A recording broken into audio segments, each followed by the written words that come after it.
is Napi Salute, sir.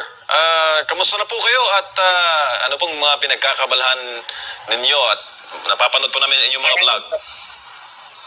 Ang aking pinagkaabalahan ngayon na kung saan kami ni Captain Dado, ni Supremo, nag-usap kami dalawa since April 9.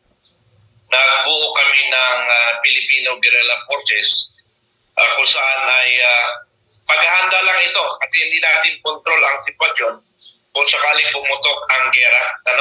Yung FGF, Filipino Guerrilla Forces, kung saan ay tutulungan ang armed forces because the armed forces is only 150,000.